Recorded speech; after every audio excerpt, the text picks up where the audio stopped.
마태복음 5장 우리 1절부터 12절 말씀까지 왜 민감하군요. 네.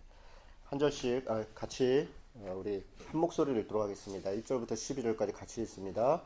예수께서 무리를 보시고 산에 오르사 앉으시니 제자들이 나아온지라 입을 열어 가르쳐 이르시되 심령이 가난한 자는 복이 있나니 천국이 그들의 것이며 애통하는 자는 복이 있나니 그들이 위로를 받을 것이며 온유한 자는 복이 있나니 그들이 땅을 기업으로 받을 것이며 의에 줄이고 목마른 자는 복이 있나니 그들이 배부를 것이며 긍휼히 여기는 자는 복이 있나니 그들이 긍휼히 여김을 받을 것이며 마음이 청결한 자는 복이 있나니 그들이 하나님을 볼 것이며 화평케 하는 자는 복이 있나니 그들이 하나님의 아들이라 일컬음을 받을 것이며 의를 위하여 박해를 받는 자는 복이 있나니 천국이 그들의 것임이라. 나로 말미암아 너희를 욕하고 박해하고 거짓으로 너희를 거스려 모든 악한 말을 할 때에는 너희에게 복이 있나니 기뻐하고 즐거워하라. 하늘에서 너희의 상이 큼이라. 너희 전에 있던 선지자들도 이같이 박해하였느니라. 아멘. 아침에 새벽기도 오시면요, 이렇게 물을 조금 마시는 게 좋습니다. 그래서 아침에 오자마자 이렇게 일어났는데 막 찬양하고 이렇게 하면 목이 별로 안 좋습니다. 그러니까 괜찮으시니까요, 물을 갖다 좀 드시고요, 그렇게 하시면 되겠습니다. 우리 팔복을 새벽에 이제 나누고 있는데요. 어제는 그 일반적인 세상적인 복이 무엇인가, 그리고 우리 성경이 가르치고 있는 복이 뭔가에 대해서 이렇게 개괄적인 말씀을 드렸습니다. 오늘은 이 팔복의 약간 서론같이 팔복의 배경에 대해서 조금 나눠보려고 하는데요. 마태복음은 이제 우리가 알다시피 유대인을 대상으로 예수님께서 구약에서 예언했던 그 메시아다, 이걸 이야기하는 게 마태복음의 주요 주제입니다. 그래서 아브라함과 다윗의 자손의 계보라 이렇게 시작을 하죠. 그리고 나서 예수님을 소개하는데, 예수님을 소개하면서 이 산상수훈 전까지 딱 두 가지를 얘기합니다. 예수님께서 회개하라 이렇게 얘기했다는 거예요. 그러니까 물론 세례 요한도 얘기를 했지만 회개를 촉구합니다. 그리고 나서 예수님이 오셔서 첫 마디는 뭐냐면 회개하라, 하나님의 나라가 너희 가운데 임했다 이렇게 얘기합니다. 하나님 나라가 임하심을 이야기한 다음에 4장에 가면 광야에서 시험 받는 이야기가 있습니다. 그래서 그 광야 시험을 통과하신 예수님이 본격적으로 사역을 시작하는 첫 부분이 5장입니다. 그리고 5장의 그 산상수훈이라는 내용은 그렇게 유추해서 보면 하나님 나라 백성, 회개한 사람들이 하나님의 나라가 가까이 왔다. 그래서 그 하나님 나라 백성이 된 사람들이 어떻게 살아야 된다. 하나님 나라 백성들이 살아야 되는 삶의 지침, 삶의 모습, 이런 것들을 이야기한 게 마태복음 5장부터 7장에 있는 우리가 이렇게 일반적으로 이야기하는 산상수훈이라는 이야기입니다. 산상수훈의 내용들을 가만히 보면요, 이 내용들을 다른 복음서들하고 이렇게 비교해 보면 다른 복음서에도 이 산상수훈 내용들이 있습니다. 그런데 마태복음처럼 이렇게 5장에서 7장 가운데 다 모여져 있는 게 아니라 다른 복음서는 이렇게 다른 곳에 조금씩 있어요. 예수님이 하신 말씀은 맞는데 다른 장면들에서 한 이야기들이라는 거예요. 그 다른 복음서에서 보면. 그러면 마태는 의도적으로 이걸 모아놨다고 볼 수 있습니다. 예수님이 하신 말씀을 의도적으로 한 곳에 이렇게 모아놓은 겁니다. 마태는 그런 식입니다. 마태는 세리였기 때문에 자기 직업 특성상인지 모르겠는데 세무공무원들이 되게 그런 거잖아요. 갑근세, 무슨 주민세, 무슨 세 이런 식으로 이렇게 종류별로 모으는 거지 않습니까? 그런 식으로 마태복음도 예수님의 말씀은 말씀대로 모으고 바리새인하고 논쟁할 땐 논쟁하는 대로 모으고 또 이렇게 어떤 사건 이렇게 한 덩어리씩 이렇게 묶어놨습니다. 그래서 마태복음 5장에서 7장은 예수님의 말씀을 모아놨는데 예수님의 말씀만 전체에 모아놨다 그래서 복음서 중에 복음서다 이런 별명이 있는 게 산상수훈입니다. 왜 산상수훈이라 얘기하냐면 산에서 말씀하신 가르침이기 때문에 산상수훈이다 이렇게 이야기를 합니다. 우리 5장 1절에 보면 예수께서 산에 오르사 이렇게 돼 있잖아요. 그죠? 산에 올라서 여기서 이야기했다. 그래서 산상수훈인데 그 산이 뭐 우리가 생각하는 것처럼 엄청나게 높은 산, 그런 산이 아닙니다. 그냥 이스라엘 산이라는 것은 높은 봉우리라고 해야 예루살렘 성이 있는 데게 한 800m이고요. 사마리아 쪽도 한 800~900m이고 나머지는 다 이렇게 작은 동산, 우리로 얘기하면 이렇게 언덕 같은 곳입니다. 그래서 그런 곳들인데 그 위에서 예수님께서 말씀을 전했다. 그래서 산상수훈 이렇게 이야기합니다. 이렇게 예수님께서 하나님의 백성이 어떻게 살아야 된다라고 가르치는 산상수훈을 이렇게 했다고 말씀을 드렸는데, 그런데 그 첫 가르침이 뭐냐? 그게 팔복입니다. 산상수훈을 처음 들어가면서 첫 마디가 심령이 가난한 자는 복이 있나니 이렇게 시작이 됩니다. 그건 무슨 얘기냐면 하나님의 백성이 있어서 가장 중요한 게 복이라는 겁니다. 이 복되도다. 우리 성경에는 심령이 가난한 자는 복이 있나니 이렇게 해서 마치 조건절처럼 되어 있습니다. 심령이 가난하면 그러면 복이 있구나 이렇게 느껴지지만 원래 헬라어 성경은 그렇게 되어 있는 게 아닙니다. 복되도다 심령이 가난한 자 그는 천국이 저희 것이다 이렇게 되는 겁니다. 그러니까 복되다라고 이렇게 선언하는 겁니다. 그래서 하나님의 백성은 복이 있다라고 선언하고 시작하고, 그리고 그 복된 백성은 이렇게 살 것이다가 아니라 이렇게 산다. 마치 우리가 너희는 소금과 빛이다 이렇게 부르시잖아요. 너희가 소금과 빛이 되라 이렇게 얘기하는 게 아니라 너희들은 소금과 빛이다 이렇게 얘기하는 거예요. 그러니까 하나님을 믿고 예수를 믿는 사람은 소금과 빛이 됐다는 겁니다. 소금과 빛으로 부르심을 받았고, 그래서 그 소금과 빛됨을 그 삶을 통해서 드러낸다는 거예요. 드러낸다는 거. 그래서 이렇게 빛을 이게 등경을 밑에다 놓으면 사람들이 이게 빛이 왜 밑에 있어? 밑에 있으면 이렇게 어둡잖아요. 위에가 어둡잖아요. 그러니까 이걸 들어다가 위에다가 올려놓는다는 거잖아요. 등경 위에다가. 마치 그와 같이 소금과 빛이 됐다라고 얘기하는 겁니다. 마찬가지로 너희들은 복을 받은 존재이다 라고 부르면 그렇게 부르는 것이 팔복의 시작입니다. 본격적으로 이제 팔복을 들어가기 전에 한 가지씩 좀 이렇게 살펴볼 텐데요. 먼저 배경부터 좀 보겠습니다. 이 팔복을 이야기할 때 한 가지 중요한 논쟁이 있는데, 이 대상이 누구냐 이런 논쟁이 있습니다. 팔복의 대상, 누가 이 팔복을 지켜야 되는 사람이냐. 팔복뿐 아니라 산상수훈 전체입니다. 대체로 어떻게 생각을 하냐면, 여러분 1절 한번 보십시오. 예수께서 무리를 보시고 산에 올라가 앉으시니 제자들이 나아온지라 입을 열어 가르쳐 이르시되, 이 말씀을 근거로 해서 이 산상수훈은 제자들에게 준 것이다 이렇게 인식하는 분들이 많습니다. 그러니까 제자들이라고 하는 얘기는 무엇이냐면 특별히 선택된 어떤 사람들, 그러니까 보통 평범한 사람들이 아니라 특별히 선택된 어떤 사람들만이 이 산상수훈을 지키라고 주신 것이다 이렇게 인식한다는 겁니다. 왜 그런 생각들이 나오냐면 실제로 산상수훈을 읽어보면 이 굉장히 어렵습니다. 이 보통 사람들이 지키기가 어려워요. 그러니까 이거는 그냥 이렇게 예로 든 거고 특별한 사람들이 지키는 거고 우리같이 그냥 평범하게 예수 믿는 사람들은 해당이 안 되는 거야. 봐라 여기 제자들에게 줬다고 그러지 않았냐 그렇게 얘기한다는 겁니다. 몇 가지만 그냥 얼핏 얘기해보죠. 산상수훈 얘기들 여러분 아마 머릿속에 떠오르는 분들 있을 텐데, 아까 말씀드린 것처럼 너희는 세상의 소금과 빛이니 너희 착한 행실을 보고 하늘에 계신 너희 아버지께 영광을 돌리게 해라. 너희 의가 서기관과 바리새인보다 더 낫지 못하면 결코 천국에 들어갈 수 없느니라. 여러분 이런 말씀이 있어요. 서기관과 바리새인보다 의가 더 낫지 않으면 결코 천국에 들어갈 수 없다.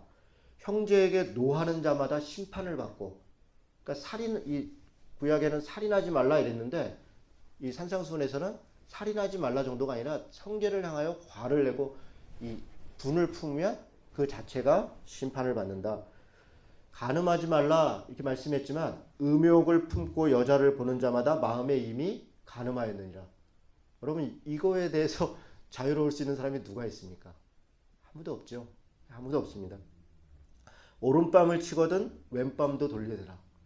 놀라운 얘기죠. 오른뺨 맞으면 한 대 더 두 대 때려야 시원한 게 우리 마음인데 왼뺨을 대라. 원수를 사랑하며 박해하는 자를 위해 기도하라. 너희 아버지의 온전하신 같이 너희도 온전하라.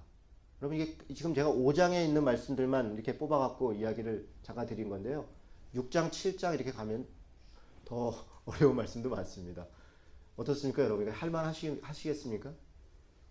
뭐 별로 이렇게 마음에 안 와닿죠. 그러니까 다른 사람이 이렇게 산다 그러면 존경하고 싶고 그렇게 훌륭한 사람이 있고 그렇지 하나님이 살아계시지 이런 마음이 들지만 나보고 이렇게 살으라 그러면 이건 뭐 내가 감당할 일이 아니고 뭐 예수님이 있으니까 그러니까 예수님이 살았다는 것을 비유로 말씀하셨나 보다. 되게 이렇게 생각하는 거 아니겠습니까? 그런데 그래서 이것을 제자들에게 준 것이다. 특별히 선택한, 특별히만 12제자 정도에게만 준 것이다. 이렇게 이야기를 합니다. 그런데 여러분 그렇지 않습니다. 이 1절 말씀에도 제자들 앞에 보면 무리들 이렇게 되어 있습니다. 그렇죠? 무리들이 나아온지라. 그러니까 지금 누구를 보고 제자들이라고 얘기했냐면 무리들을 보고 제자들이라고 얘기했다고요. 그리고 여러분 7장 28절 한번 보겠습니다. 7장 28절.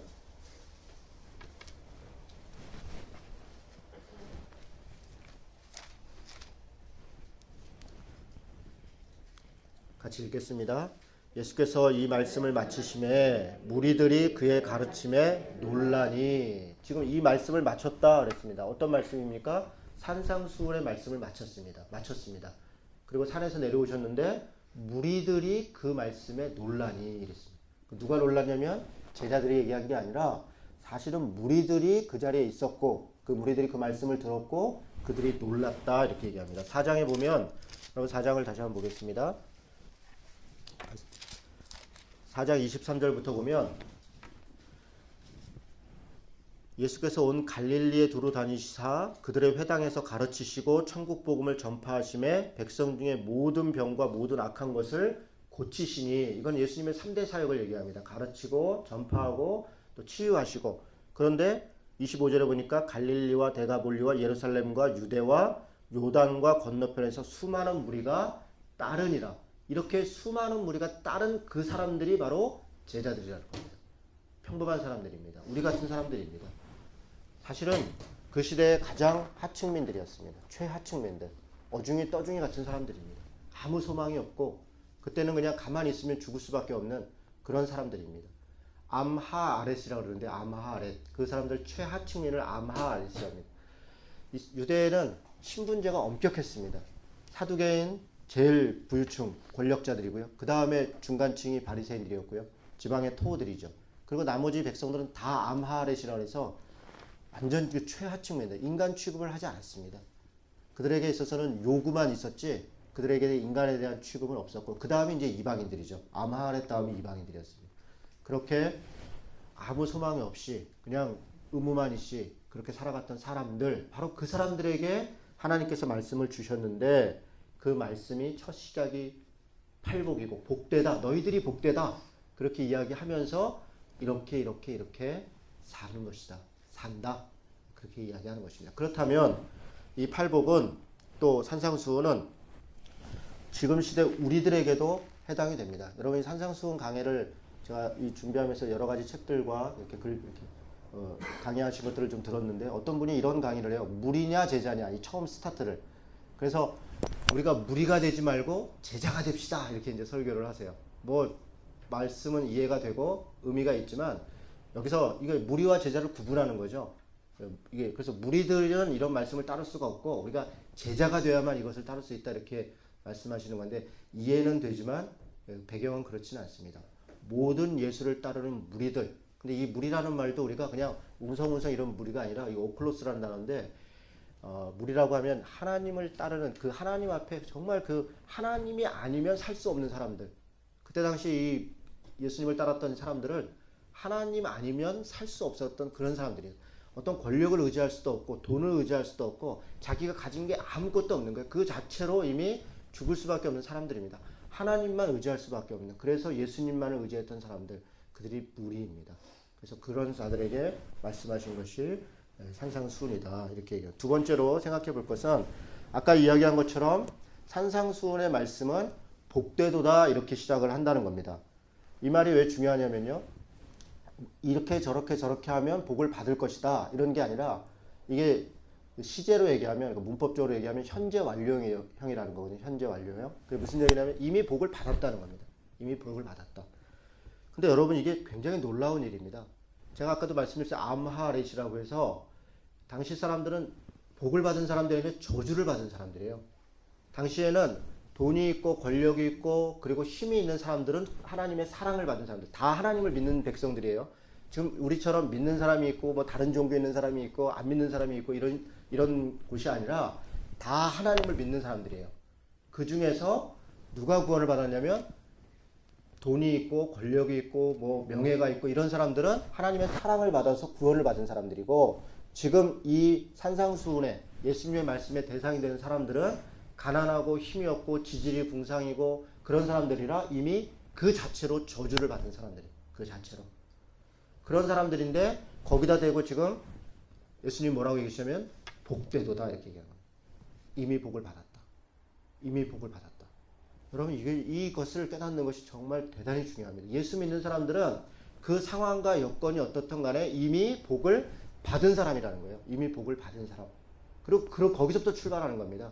예수를 잘 믿으면 열심히 교회 나오면 11조를 하면 새벽 예배를 나오면 주일 예배를 드리면 그러면 복을 받는 게 아니고 이미 예수를 믿는다는 그 자체로 예수께서 우리를 선택하시고 예정하사 우리를 하나님의 아들들이 되게 하신 그 순간부터 우리는 이미 복을 받은 사람이라는 거예요.